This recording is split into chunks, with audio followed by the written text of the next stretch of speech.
pandemonium runs wild as Raw heats up ahead of WWE Clash in Paris.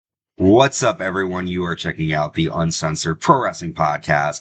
I am your host, the Hot Commodity Aunt C, joined by my own very personal Hot Commodity Aunt B, and we are giving you a very quick rundown of WWE Monday Night Raw from August 25th, 2025, live in Birmingham, England. Kicking off Raw, Roman Reigns comes out to the ring. He gets a huge pop. And he says, I'm not the same guy I used to be. Maybe it can be you. Maybe I can be Cody. Wait, maybe Cody predicted it a year ago, and the vision followed them on what Cody said. They took everything from me. I don't have what I used to have. No bloodline. I am proud of Jey Uso. He deserves to be fighting for the World Championship. My time will come for a title shot. They took the wise man and the titles. They had to find something to take from me. And then he starts to mention Bronson Reed, and then Paul Heyman comes out. Paul says, 5 years ago today, Lesnar's advocate became Roman Reigns' wise man. We owned everything in WWE and changed the industry together. Now look at you standing all alone by yourself. I miss my tribal chief, but I have to disrespect you out of love I have for you. This man is going to kick your ass for me. Talking about Bronson Reed. Reigns says, you're going to kiss my ass because I'm going to kick his.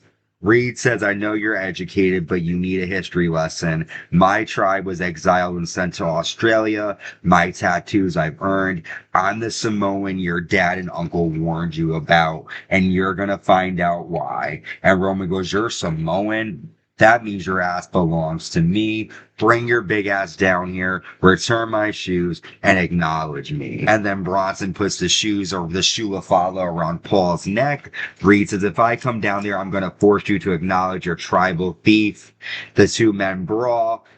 Bronson gets control and splashes Roman Reigns in the corner, hits a senton. Roman hits a Superman punch to Bronson off the top rope to the floor, and then Roman dives on top of the guards and Bronson Reed. So this match is definitely going to be fire. I think they're going to have a good match at Clash in Paris. No one has a one-upmanship. Bronson Reed has had it for the past couple weeks, but Roman Reigns stood tall, and I'm excited to see what's going to happen here. What do you think? Yeah, honestly, I don't see Bronson Reed beating Roman Reigns without cheating or without help, but, we'll see what happens. He puts up a good fight, but we're talking about Roman Reigns here, so. Of course, and it's going to be a good match. I'm just excited to see. I feel like Roman Reigns is going to be in some kind of trouble because he's going to be filming next month, so we'll see what happens. Our first match, one half of the World Tag Team Champions, JD McDonagh, with the other half, Finn Balor, takes on Dragon Lee. This is a very good match. Dragon Lee has a poison Rana. JD hits a standing Spanish fly. Dominic Mysterio trips Dragon Lee, and then AJ Styles attacks Dom. That distraction allows Dragon to hit the Operation Dragon. Dragon Lee defeats JD McDonagh here. Good match. Dragon Lee looked cool with his wings. He's kind of like Lyra Valkyria here. A little better. What'd you think? Yeah, I like Dragon Lee a lot. I like the match, and I think we're going to see Dominic and AJ again probably next month at Pandemonium. Oh, we're WrestlePalooza. WrestlePalooza. Yes. Second match of the night, Kofi Kingston and Xavier Woods defeats Penta, and this is Kofi Kingston's first win in 2 years in a singles match. Penta hits a Penta driver, but Kofi gets his foot on the ropes. Kofi drops Penta on the top rope and hits a Trouble in Paradise. Kofi Kingston gets the win with some help of Xavier Woods and Grayson Waller, but what'd you think of this? I don't really care. Yeah, this is boring. And we found out this week, Kofi hasn't won a singles match in 2 years. Yeah. I think the whole New Day thing is old, and they need Big E back and to slice it up. I don't know. I just feel like every week we're getting Penta on the New Day, and I really don't care. We see Intercontinental Champion Dominic Mysterio arguing with Finn Balor backstage. Raquel Rodriguez says that Liv Morgan wouldn't want this, and Dom wants Finn Balor to go one-on-one against AJ Styles tonight. Finn agrees, and we'll see that later on. We then see Iyo Sky speaking with Rhea Ripley, and she tells her that the Kabuki Warriors are family, and Rhea and Iyo need to keep their distance for a while. They hug as the Kabuki Warriors watch from behind them. We then see Raw General Manager Adam Pearce talking to Stephanie Vaquer, and he tells her that she's still number one contender, but he's looking to find one more person to fight for the title, and her match at Clash in Paris is over. I feel like Stephanie should have been more mad about this. She was just like, yeah, okay, like, I know she's a baby face, but you deserve this match, and now he's looking to find an opponent. Like, give her a shot in Paris, but... Yeah, I don't get why they're prolonging this either, except for to maybe make Raw or SmackDown big. Yeah. And have a good main event. I don't know. And we'll fucking see how that goes.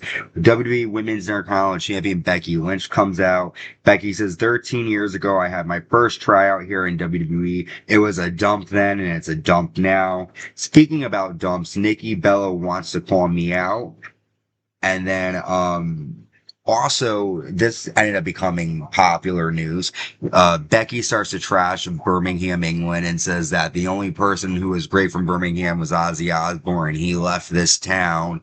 And this got some attention from Kelly Osbourne, who was not happy by this. She tweeted out that Becky needed to, like, basically fuck off. And so Becky not winning over the Osbourne family here. She talks about Nikki, then Nikki Bella comes out. Nikki says, hey, Becky, if you're not a dog, why are you acting like a little bitch? And then Becky says, I call the shots. I'm giving away shots to broke neck Barbie. And then Nikki says, because of me, you have a page to write history on.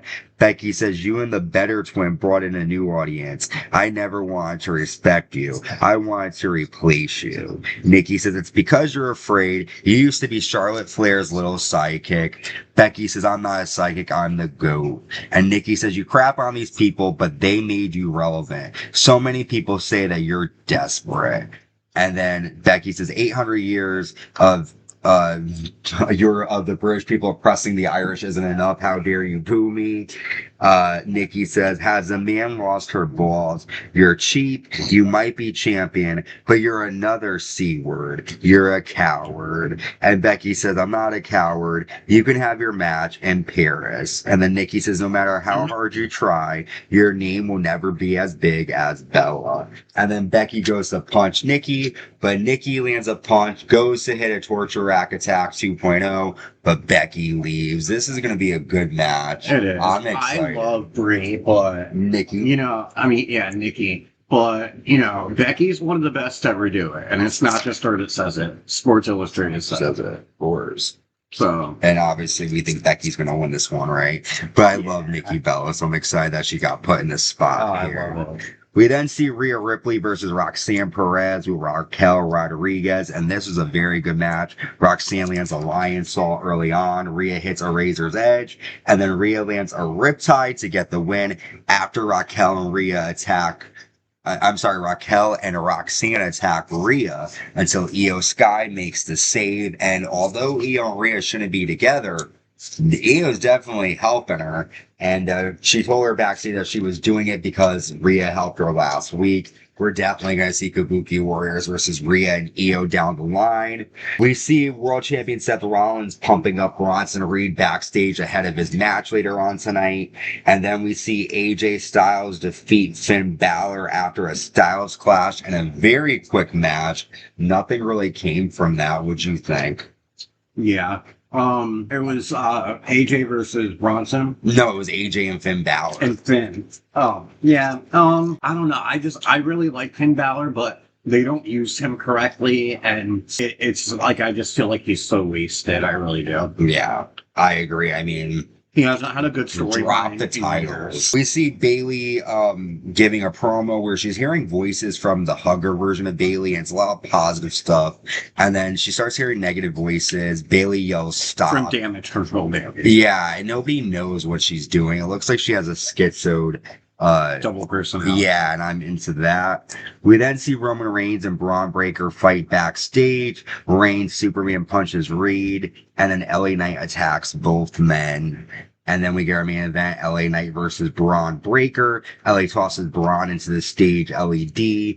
LA Knight hits a Russian suplex and a clothesline to the floor. Bronson drops LA Knight across the desk and rams him into the ring post and hits a Frankensteiner for a 2 count.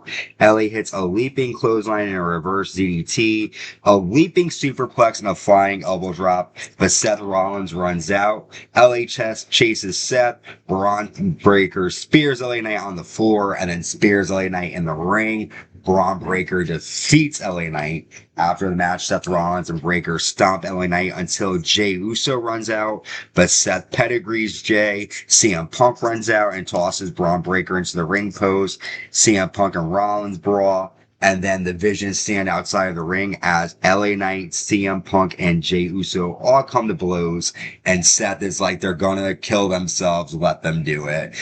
I feel like it made no sense to have LA Knight lose this match. Braun Breaker is not competing in the main event. Why would you have one of your main event players in the match lose? But it was just a way to get the Vision to look strong ahead of Clash in Paris. What'd you think? Yeah, I mean, Seth is right. They're pretty much doing his work for him. So, and they're being stupid. Like, CM Punk tried to get them to be on the same page, and Jey was kind of neutral, but LA Knight and CM Punk can't get their shit together. So Jey just laid them all out. So yeah, I don't know. I kind of feel like even though CM Punk's the favorite, I feel like it's going to come down to Jey and Seth. Yeah, we'll see. I mean, this is a decent episode, I guess, prepared for Clash in Paris. I mean, there wasn't a lot to talk about here, but decent show. And I have a feeling that we're going to get a lot of crazy stuff happening in Clash in Paris, so make sure you tune in tonight to watch it. You can check out our Attitude Years videos. Season 1 to 3 are in the archive. Season 4 is coming shortly. We have more Raw recaps, SmackDown recaps. NXT Heatwave will be coming soon, along with AEW Forbidden Door. A lot coming your way. Until next time, stay safe and stay uncensored.